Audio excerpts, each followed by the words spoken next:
dentiste rhumatologue. Je travaille aux cliniques universitaires de Kinshasa depuis 7 ans et rhumatologue depuis près d'1 an maintenant.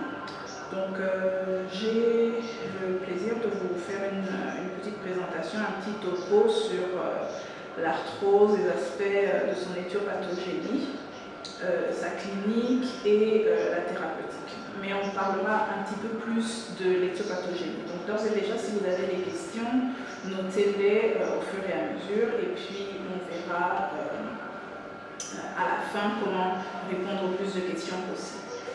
Voilà, donc la présentation va s'articuler autour de ce petit plan, mais avant de commencer la présentation, on va commencer par procéder à un petit pré-test. Donc si chacun d'entre vous pouvait avoir un stylo et un papier, ce serait bien. Ce n'est pas corrigé du tout, c'est vraiment pour vous, d'accord? Ça vous permettra de voir au fur et à mesure de la présentation quelles sont vos connaissances et à la fin de cette présentation d'évaluer en fait ce que vous-même vous avez pu acquérir au cours de cette présentation. Donc les questions, je vais les projeter et puis vous répondrez par vous-même. Ça peut être sur votre téléphone, ça peut être sur un papier. Et à la fin de la présentation, vous verrez où est-ce que vous aviez commis des erreurs et où est-ce que vous avez bien répondu. Ok. Bon, donc pour la première question du pré-test, c'est très simple. Tout ce que vous avez à faire, c'est d'encercler la meilleure des réponses. Donc la première question, c'est sous forme d'assertion que j'ai présenté ça. L'arthrose est premièrement une arthropathie inflammatoire, deuxièmement une arthropathie dégénérative, troisièmement une maladie héréditaire, quatrièmement elle est causée par l'obésité, et cinquièmement elle touche tous les âges.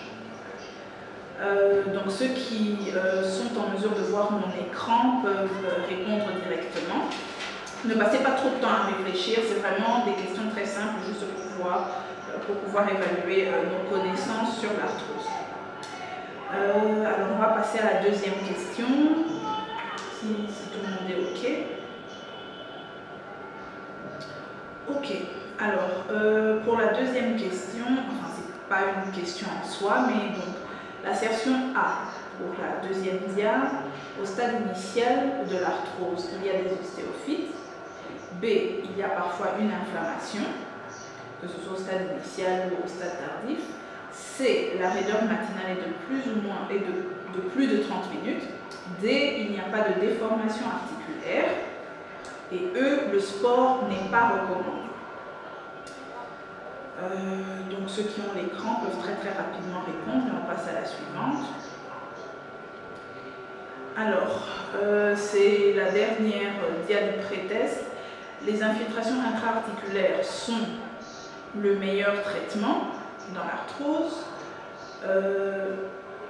La chirurgie guérit 100% des patients. La toxine botulique peut être utilisée comme un traitement efficace. Et l'arthrose peut être primitive, secondaire ou tertiaire.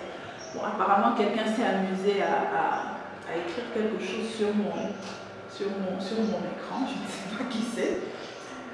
Bon, donc on va passer à la présentation proprement dite et à la fin, vous pourrez vous évaluer vous-même. Alors, est-ce que c'est possible de retirer, il y a quelque chose qui est apparu sur l'écran. Il me semble quand même.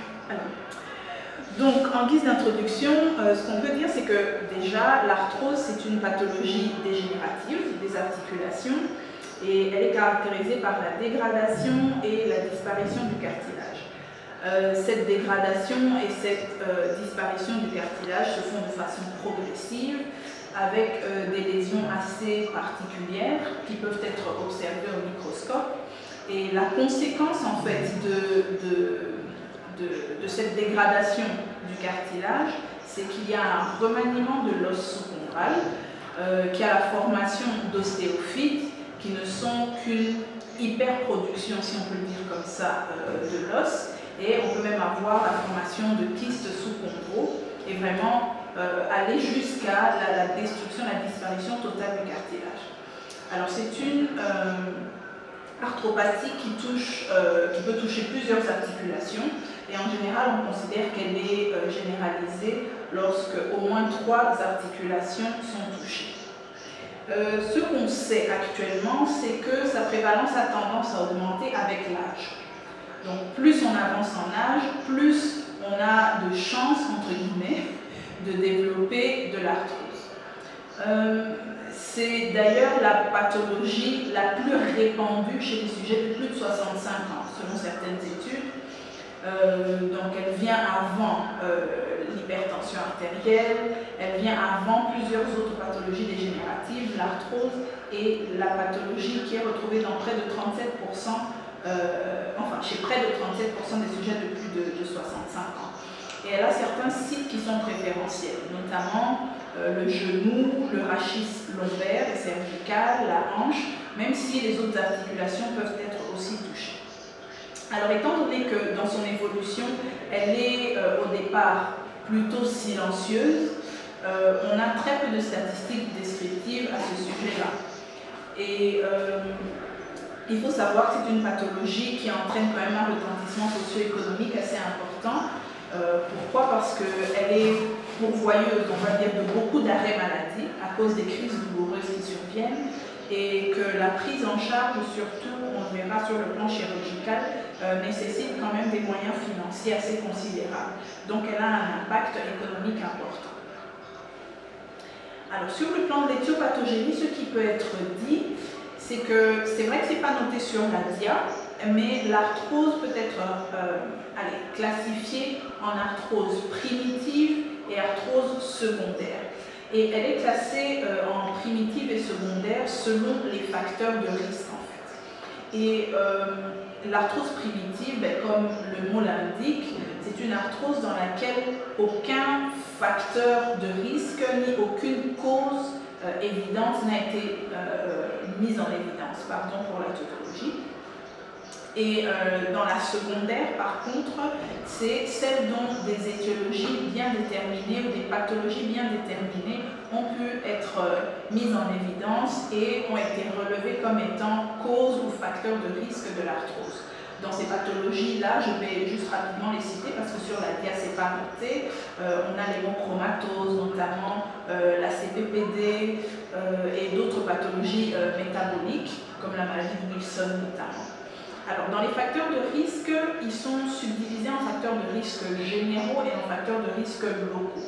C'est vrai qu'il y a plusieurs autres façons de les classifier, mais une façon simple de les classifier, c'est celle-là.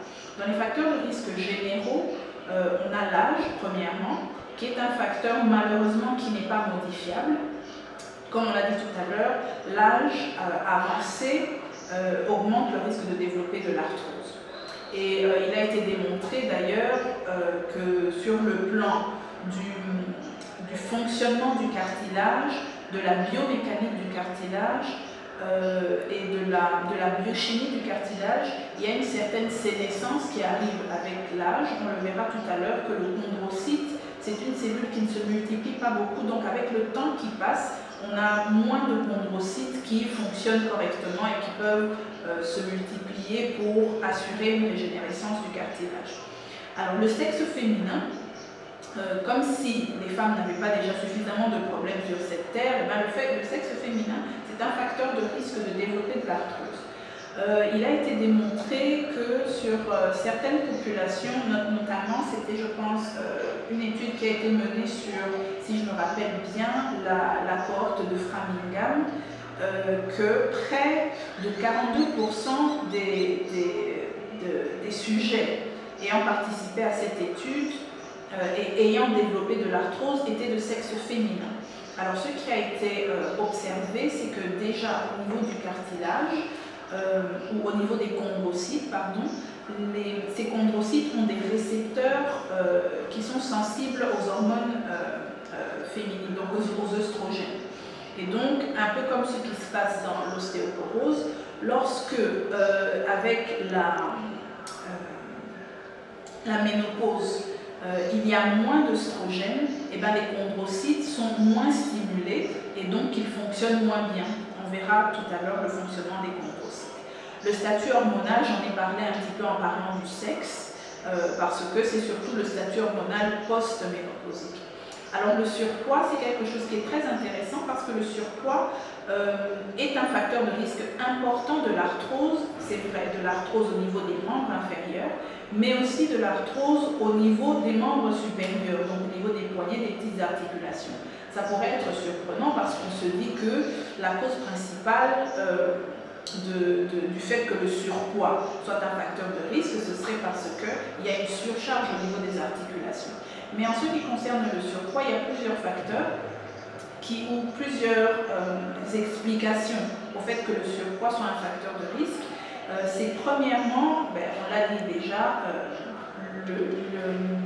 la surcharge au niveau des articulations, surtout au niveau des articulations porteuses, donc des membres inférieurs.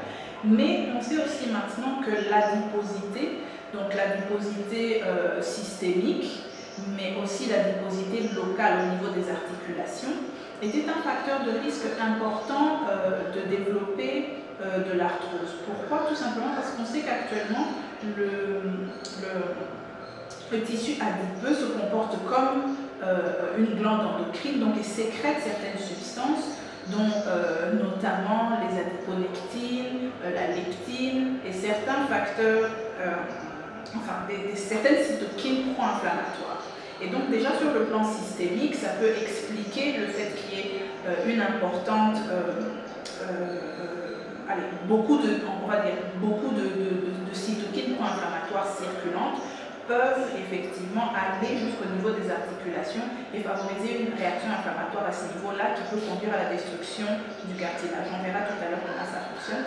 Mais localement aussi, certaines articulations, comme l'articulation du genou avec la graisse sous-quadricipitale qu'on a à ce niveau-là, constitue, en fait, cette graisse constitue si on peut dire ça, une réserve d'adipocytes locale au niveau du genou qui favorise aussi le développement de l'arthrose à ce niveau-là. Alors il y a certaines carences vitaminiques comme la carence en vitamine C, en vitamine D. Ça, ce sont des observations qui sont faites. Et il y a des études qui sont en cours pour essayer de comprendre et de savoir le pourquoi du comment, mais aussi les antécédents familiaux. On sait que pour l'arthrose du genou, donc la gonarthrose, il y a près de, les sujets dont un parent au premier degré a de la gonarthrose ont 50% de chance de développer de la gonarthrose aussi. Donc d'où l'importance de jouer vraiment sur les autres facteurs qui peuvent être modifiés pour éviter de tomber dans cette situation-là. Ensuite, bien sûr, on a les traumatismes, ça peut être des micro-traumatismes, comme dans les luxations récidivantes de l'épaule, les sujets qui, en fond, sont très souvent, développent beaucoup plus d'omarthrose que ceux qui n'en ont pas. Les hyperlaxités ligamentaires, comme dans le syndrome d'Ehlers-Danlos, favorisent aussi cela, et certaines professions aussi. Alors, sur le plan de l'éthiopathogénie, c'est très important avant de comprendre la physiopathologie de l'arthrose, c'est très important de savoir de quoi est constituée l'articulation et comment fonctionne le cartilage normal. L'articulation, on sait que c'est une zone anatomique qui est située entre deux surfaces osseuses et qui aide au mouvement. Et elle est aussi maintenue par certaines structures, donc les structures qui sont périarticulaires. Ces structures, ce sont les ligaments, les tendons, certains muscles même, la capsule articulaire qui fait partie de l'articulation, même si elle n'est pas à 100% une structure de maintien. Alors, on a en dehors de cela le liquide synovial qui joue un rôle très important dans l'articulation. Sa constitution est quasiment semblable à celle du plasma sanguin, à la seule différence qu'il n'y a pas à l'intérieur des protéines de la coagulation. Et associé à cela, on a de l'acide hyaluronique. Le liquide synovial, son rôle principal, c'est un rôle qui est nutritif, un rôle mécanique, donc d'absorption des chocs, et aussi un rôle d'élimination des déchets par le biais des composites. Alors, enfin, le cartilage, c'est, on va dire, le tissu qui recouvre les surfaces osseuses intra-articulaires. C'est donc vraisemblablement la surface proprement dite de contact au niveau de l'articulation. On ne va pas rentrer dans trop de détails sur les types d'articulations, etc. On va aller vers des choses un petit peu plus intéressantes. Cette diapositive, je la partage, c'est pour... en fait, c'est une diapositive, quand on la regarde, qui nous parle du tissu conjonctif de façon générale, mais lorsque vous regardez sur la troisième ligne, on parle du cartilage. Vous verrez que selon les types de fibres qui sont retrouvées dans le tissu conjonctif, selon le type de cellules, on a différents types de tissus conjonctifs. Donc, pour le cas du cartilage, on peut avoir un cartilage de type hyalin si ce sont les fibres hyalines qui prédominent, de type fibreux ou de type élastique. Alors, les principales cellules dans le cartilage, ce sont les chondrocytes. Là, on a marqué les chondroblastes aussi, ce sont tout simplement les formes jeunes de ces cellules. Et dans la matrice extracellulaire, on a une substance fondamentale qui est gélatineuse, mais associée à cette substance fondamentale, on a du collagène et beaucoup de fibres élastiques. Et c'est cette structure qui confère au cartilage sa résistance à la compression et qui lui confère aussi cette capacité très hydrophile. On verra une image tout à l'heure sur à quoi ça ressemble et ce qui explique vraisemblablement cette caractéristique très hydrophile du cartilage. Voilà. Donc le cartilage normal, de quoi est-ce qu'il est constitué? On a déjà parlé tout à l'heure de la substance fondamentale et tout cela, mais dans sa structure proprement dite, il est constitué d'un collagène d'abord de type 2, et ensuite on a des protéines non collagéniques, c'est principalement des protéines de liaison, vous verrez sur l'écran, enfin sur l'image, je vais vous montrer ça, et puis des protéoglycans. Donc, pour expliquer de façon simple, ce petit dessin qu'on voit là, c'est la structure en fait des protéoglycans. On sait que les protéoglycans, ce sont tout simplement des protéines qui sont associées à des glucides. Retenons ça de façon très simple, des protéines qui sont associées à des glucides. Et ces protéines-là, de quoi est-ce qu'elles sont constituées? Donc, premièrement, avant de dire de quoi est-ce que c'est constitué, j'aimerais dire que cette structure qui ressemble un petit peu, peut-être que ceux qui ont des enfants le savent, les espèces d'ustensiles qu'on appelle des queues de rat qu'on utilise pour pouvoir nettoyer les biberons des bébés. Ça ressemble un petit peu à ça. Donc c'est fait d'une tige centrale, ce que vous voyez en rouge. Je ne sais pas si ma souris apparaît. Donc ce qu'on voit en rouge, là, je vais peut-être mettre le pointeur.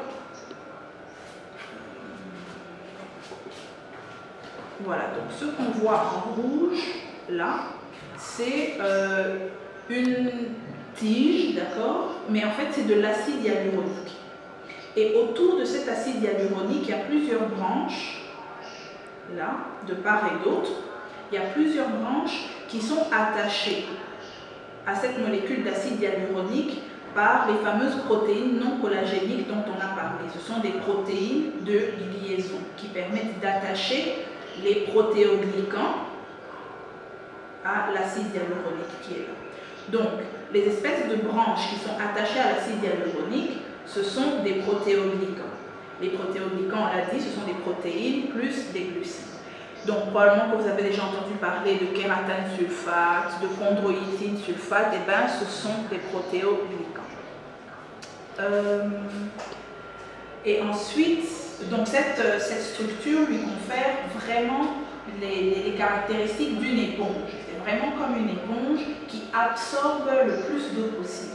Et ensuite, en dehors du collagène de type 2, des protéines non collagéniques et des protéoglycans, on a des chondrocytes dans la constitution du cartilage normal. On va essayer d'aller un petit peu plus vite. Alors les chondrocytes, ils ont un rôle principal dans l'homéostasie du cartilage, donc par une activité d'anabolisme dans la synthèse de la matrice extracellulaire, mais aussi par une activité de catabolisme par la dégradation de cette même matrice. Comme tout doit rester en équilibre dans l'organisme, il ne peut pas y avoir que des réactions de synthèse. Il faut pour qu'un équilibre se maintienne qu'il y ait et de la synthèse et de la destruction. Pour qu'il matrice se fait par des enzymes dont vous avez déjà probablement entendu parler, qui sont des protéinases. C'est principalement les métalloprotéases et les agréganases. Maintenant, il y en a plusieurs autres, mais celles-là, ce sont vraiment les principales. Et l'activité du chondrocyte est régulée par des récepteurs de surface, qui sont des mécanorécepteurs, mais aussi par une certaine médiation cellulaire. On l'a déjà dit tout à l'heure en parlant du sexe, que certaines hormones, dont les oestrogènes, jouaient un rôle là-dedans, que certaines cytokines, on en a parlé aussi en parlant du surpoids, mais aussi certains facteurs de croissance comme la growth hormone. On sait tous que chez les enfants, on a le cartilage de conjugaison, mais c'est sur ce cartilage de conjugaison-là, donc sur les chondrocytes de ce cartilage de conjugaison-là, que vient, on va dire, se fixer cette hormone pour permettre la croissance et la maturation du squelette chez l'enfant. Alors on passe aux choses intéressantes, c'est qu'est-ce qui se passe dans le cartilage arthrosique. L'arthrose évolue en 3 principaux stades. On a essayé de classifier ça pour aller rendre la chose plus digeste et plus simple. Mais en gros, il y a toutes ces réactions qui se passent quasiment au même moment. Mais ce qu'on peut au moins retenir, c'est qu'au stade initial, la principale caractéristique du cartilage, c'est qu'il est œdémacié. Il est œdémacié pourquoi? Parce que si on prend rien que le cas de l'hyperpression, maintenant on sait qu'il n'y a pas que l'hyperpression qui est responsable dans la survenue de l'arthrose, mais prenons le cas de l'hyperpression, qui peut être absolue ou relative. Cette hyperpression entraîne une activation du chondrocyte. On l'a déjà dit tout à l'heure. Et le chondrocyte activé, qu'est-ce qu'il va faire? Il va commencer à se multiplier et former ce qu'on appelle des clusters. Et ces clusters-là seront responsables d'une hyperproduction. Enfin, quand je dis des clusters, c'est tout simplement des groupes de chondrocytes bien particuliers qui vont commencer à produire beaucoup trop de protéoglycans. On sait que c'est leur rôle de produire ça, mais à cause de l'hyperpression et du fait que ces chondrocytes sont activés de façon particulière, il y a une hyperproduction des protéoglycans. Étant donné que les protéoglycans sont très hydrophiles, il y a un excès d'eau qui va s'accumuler dans le cartilage et cet excès d'eau va entraîner une distension des fibres de collagène et un ramollissement du cartilage. C'est très simple, c'est comme si on avait une pâte très homogène, très dense, à laquelle on rajoute de l'eau, et bien la pâte devient beaucoup plus fluide et donc le cartilage se ramollit de cette manière-là. Et le ramollissement de ce cartilage aura beaucoup de conséquences, on va le voir tout à l'heure, au niveau du stade bêta. Dans le stade bêta, ce qu'on constate, c'est qu'il y a un déséquilibre qui se crée entre les réactions de catabolisme et les réactions d'anabolisme, à la faveur des réactions de catabolisme, avec une production importante, toujours par les chondrocytes de l'interleukine 1, du TNF-alpha, mais aussi en provenance de la membrane synoviale. Et il y aura aussi la production des fameuses enzymes protéolytiques dont on a parlé tout à l'heure et de radicaux libres, notamment le monoxyde d'azote, peut-être que je ne l'ai pas cité, mais le monoxyde d'azote qui va diffuser à ce niveau-là, au niveau intra-articulaire, et augmenter le catabolisme en fait du chondrocyte. Et il y aura une diminution, donc comme je l'ai dit, de l'anabolisme, et ce déséquilibre-là va entraîner une désorganisation du cartilage, conduisant jusqu'à l'apoptose même des chondrocytes et l'os sous-chondral qui normalement ne devait pas percevoir la pression, que ce soit à cause du poids ou la pression à cause de la marche, on va prendre l'exemple du genou, l'os sous-chondral commence à sentir cette pression et au niveau périosté, il y aura au niveau des cellules des cellules immatures au niveau du périoste, elles vont commencer elles vont subir une certaine transformation pour se transformer en chondrocytes qui vont, eux, se multiplier aussi et se calcifier, commencer à calcifier leurs substances fondamentales et former ce qu'on appelle les ostéophytes. Donc les ostéophytes, c'est tout simplement comme une réaction de réparation en fait à la destruction du collagène.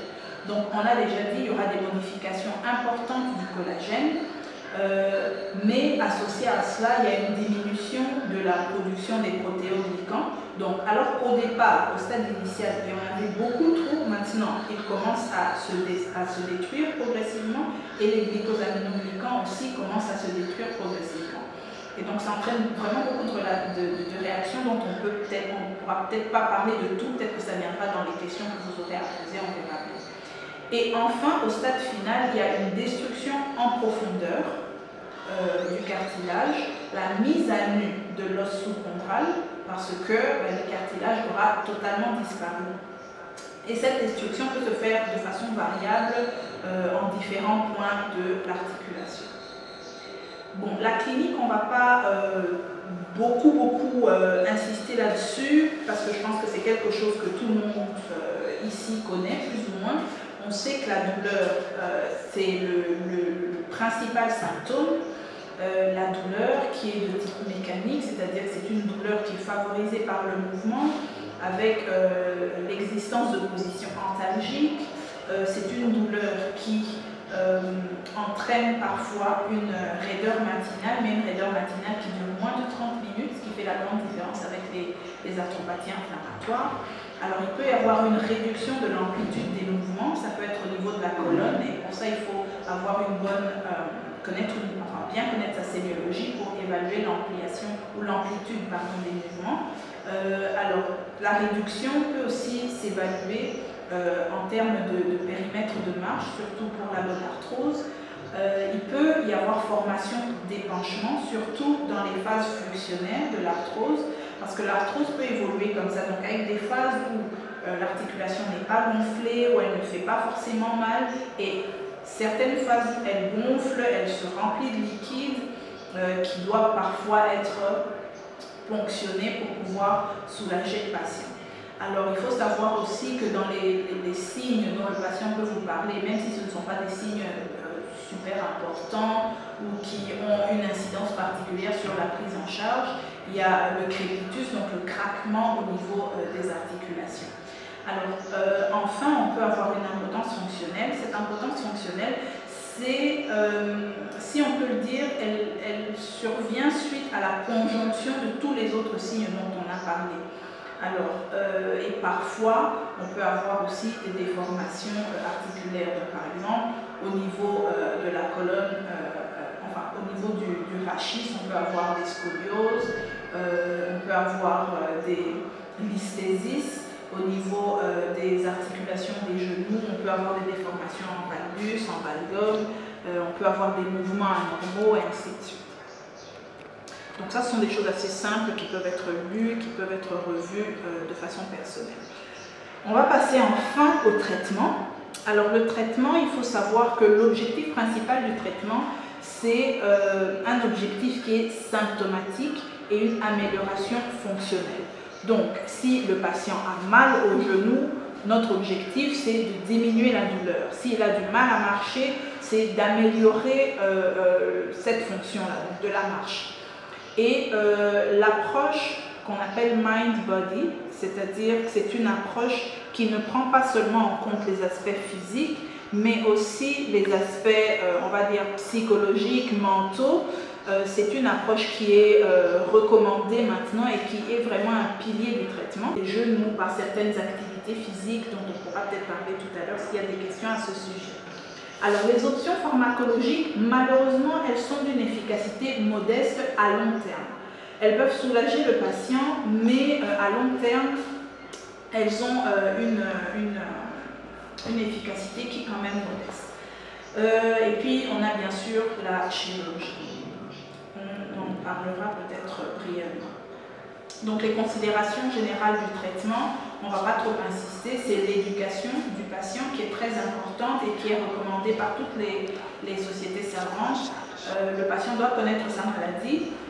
Notre but, c'est donc de lui faire comprendre de quoi il s'agit, d'apaiser ses peurs et surtout de faire disparaître les fausses idées. On a énormément de fausses idées avec lesquelles les patients arrivent au cabinet médical, donc c'est important de leur expliquer exactement de quoi il s'agit pour l'arthrose. Et ça permet aux patients de participer à la décision thérapeutique, parce que ce n'est pas au médecin de décider du traitement, mais c'est une décision conjointe. La gestion du poids est très importante. Ce qui est recommandé, c'est de perdre au moins 20% du poids. Oh. Pardon, ma connexion s'est coupée.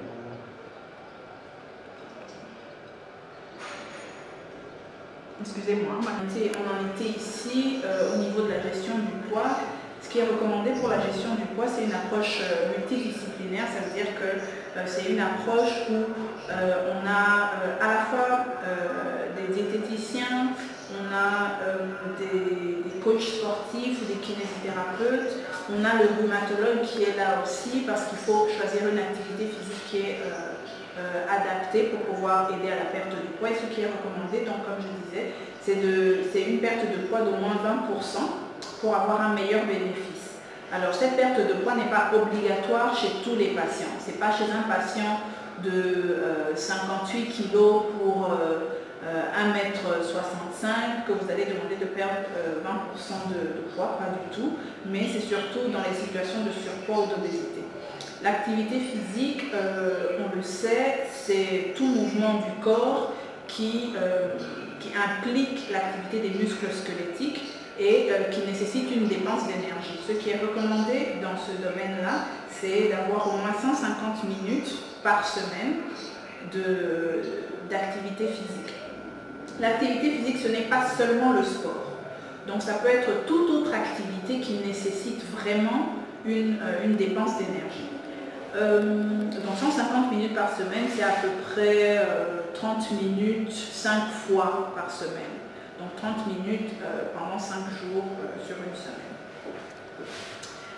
Toujours dans les considérations générales du traitement, ce qui est recommandé, c'est une décharge de l'articulation. Alors vous remarquerez que dans toutes les considérations générales que j'ai données, je me suis appesantie beaucoup plus sur les considérations générales qui sont données pour les arthroses concernant les membres inférieurs et le rachis. Pourquoi? Parce que c'est déjà les plus fréquemment rencontrés et il y a tellement d'articulations dans notre organisme qui peuvent être touchées par l'arthrose qu'on ne pouvait pas y aller articulation par articulation pour donner les différentes considérations de cette manière-là. Donc on s'est beaucoup plus appesanti sur celle dont je viens de parler. Ce qui est recommandé, c'est pour notamment le cas de la gonarthrose, une bonne rééducation fonctionnelle, dans ce cas présent, une bonne rééducation à la marche.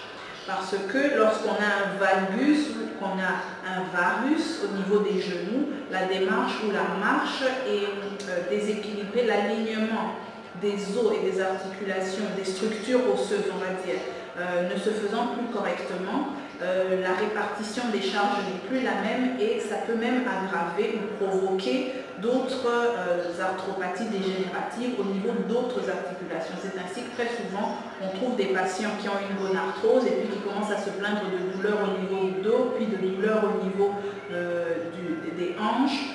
Donc c'est très important la rééducation fonctionnelle. Pour la lombarthrose, la rééducation fonctionnelle, ça va consister notamment à réapprendre aux patients comment ramasser une charge, comment s'asseoir, comment se lever, comment descendre du véhicule pour ne pas susciter ou générer des douleurs. Donc le port de semelles compensées, l'utilisation de cannes, de genouillères, de lombostas sont souvent recommandées aussi. Alors il y a d'autres mesures comme les thérapies cognitives, manuelles, complémentaires et intégratives. Ce sont des choses qu'on ne voit pas beaucoup ici en RDC chez nous, mais qui de plus en plus, sous d'autres cieux, surtout en Occident, sont recommandées parce qu'on sait maintenant que les patients qui ont des pathologies chroniques ont besoin d'un soutien psychologique important pour accepter de vivre avec sa maladie toute la vie, d'avoir potentiellement mal tous les jours. Ça nécessite quand même d'être accompagné. Et on sait aussi actuellement que certaines médecines, on va dire certaines thérapies, je ne vais pas dire médecine, mais certaines thérapies intégratives ont fait leurs preuves.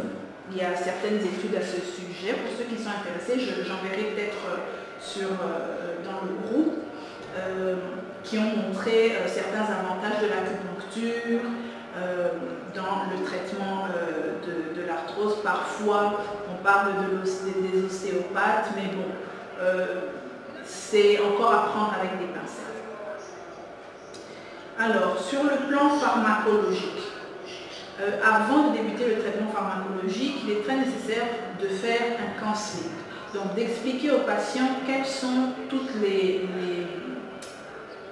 options dont vous disposez. Pourquoi? Parce qu'on constate que parfois, et surtout ici à Kinshasa, enfin je parle de Kinshasa parce que je ne sais pas pour les autres provinces, on saute assez rapidement sur les infiltrations intra-articulaires de corticoïdes et ainsi de suite, alors qu'il y a tellement d'autres moyens de traiter l'arthrose et qui sont tout aussi efficaces sans être invasifs. Donc il est très important pour le clinicien généraliste même de connaître ces options-là parce que le patient en général commence par le généraliste avant d'être référé auprès du spécialiste. Donc on a des thérapies qui sont locales et j'insiste beaucoup sur le fait que le counseling doit tenir compte aussi des effets secondaires des médicaments. Alors donc sur le plan thérapeutique, on a des thérapies qui sont locales, notamment les anti-inflammatoires non stéroïdiens topiques, les baumes contenant de la capsaïcine. La capsaïcine, c'est une substance qu'on retrouve notamment dans le piment. C'est cette substance qui donne cette sensation de brûlure ou de picotement sur la langue quand on mange du piment. Et des études ont montré que ça avait un effet anti-inflammatoire qui était très efficace. Et donc ça fonctionne très bien, mais petite recommandation, ça fonctionne très bien sur les articulations qui sont un petit peu plus superficielles. De même que les anti-inflammatoires non stéroïdiens topiques. Donc vous n'allez pas aller prescrire du diclofénac en topique pour un patient qui a une coxarthrose. L'articulation est tellement profonde que même les structures périarticulaires risquent de ne pas être atteintes. Donc c'est vraiment pas recommandé pour les articulations profondes, beaucoup plus pour celles qui sont un petit peu plus superficielles, telles que l'épaule, le genou, le rachis lombaire aussi parfois ça fonctionne bien et même cervical. Alors la lidocaïne, il y a des études qui ont été menées, bon, c'est aussi à prendre avec des pincettes parce que en comparaison avec le placebo, ça n'a pas montré d'effet supérieur. Ensuite, les fameuses infiltrations intra-articulaires. Il y a plusieurs substances qui peuvent être injectées à l'intérieur de l'articulation. Les plus connues, ce sont les glucocorticoïdes, parmi lesquels la bétaméthasone, le triamcinolone. Mais il faut savoir aussi qu'il y en a dans les glucocorticoïdes, il faut savoir lesquels sont donnés en intra-articulaire strict, lesquels peuvent être donnés en périarticulaire. Et très souvent, cette nuance-là, beaucoup ne la connaissent pas, donc c'est important de savoir. Je vais donner l'exemple de la triamcinolone qui n'est donnée qu'en intra-articulaire strict. Vous n'allez pas aller la donner en périarticulaire si vous faites une infiltration au niveau du rachis lombaire, par exemple. Donc, en dehors des glucocorticoïdes, on a la viscosupplémentation. La viscosupplémentation, c'est tout simplement l'injection à l'intérieur de l'articulation de substances qui entrent dans la constitution du cartilage. C'est notamment l'acide hyaluronique qui est très connu maintenant. Mais malheureusement, toutes les études qui ont été menées sur l'acide hyaluronique, aucune n'a démontré son efficacité supérieure par rapport à d'autres traitements moins invasifs. En plus, c'est un traitement qui coûte quand même assez cher, donc voilà, à prendre encore une fois avec des pincettes et aussi qui n'est utilisé que dans les arthroses qui sont débutantes.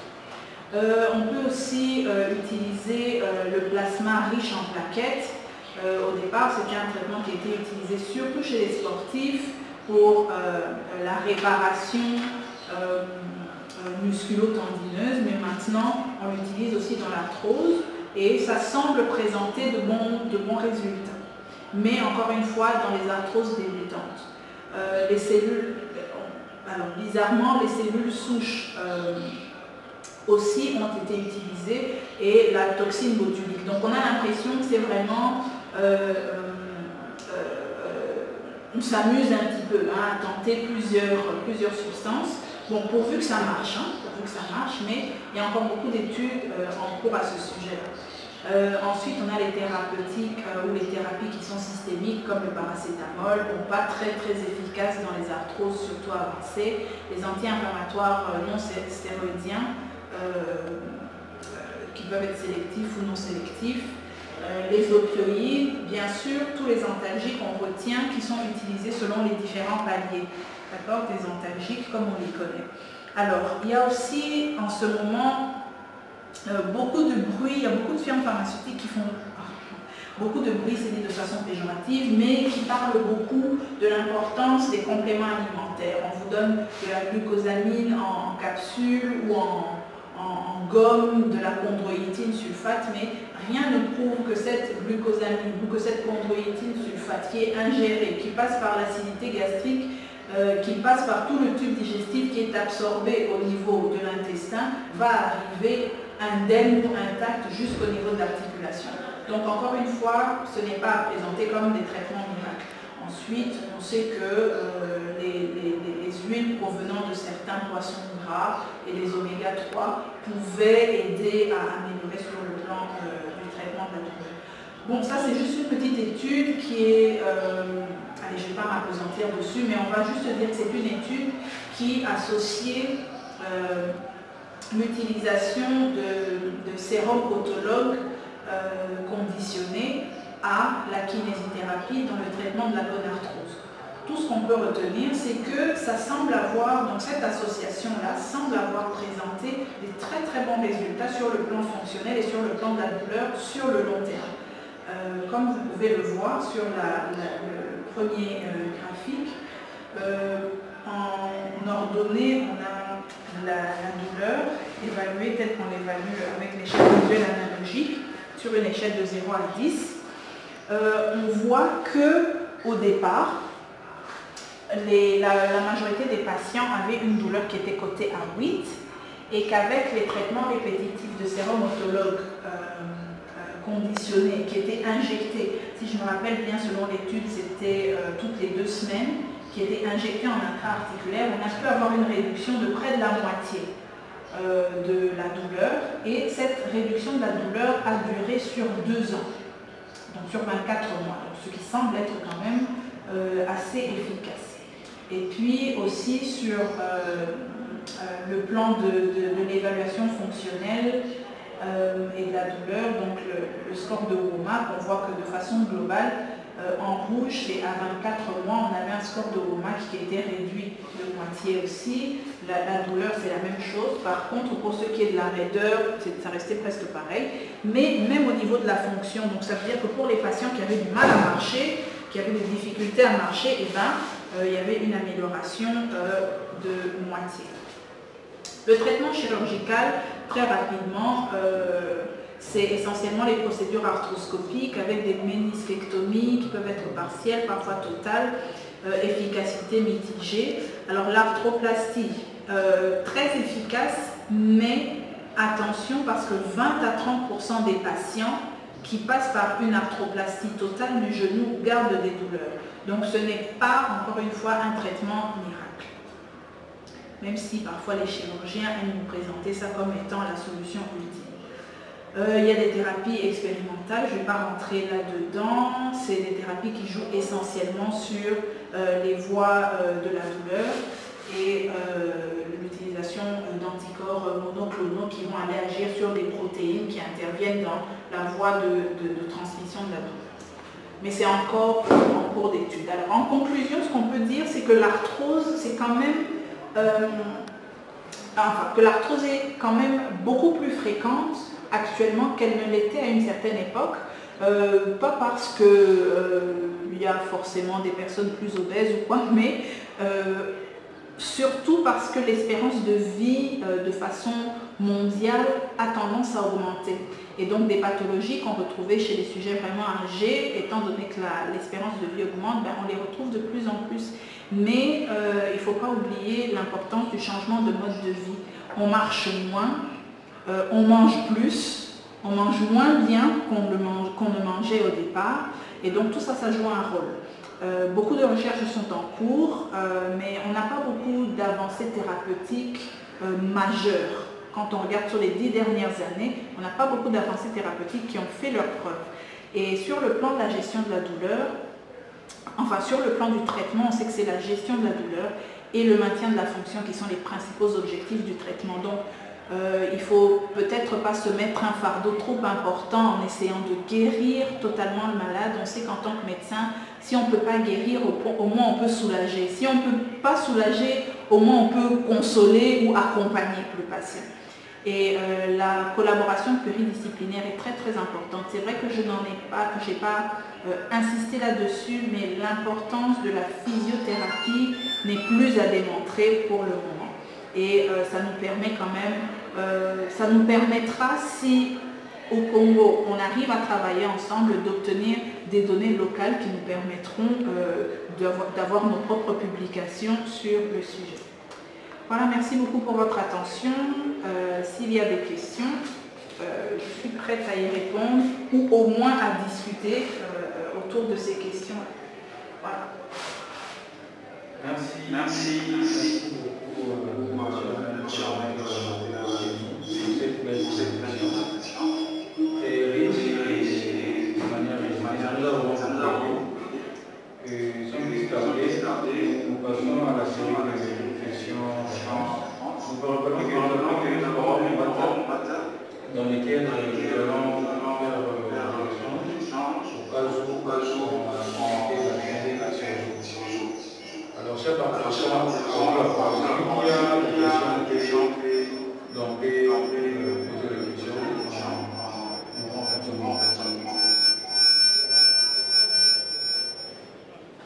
juste pour précision, j'ai sur mon écran WhatsApp aussi, donc si vous avez des questions, je pourrais directement les lire sur WhatsApp et éventuellement y répondre.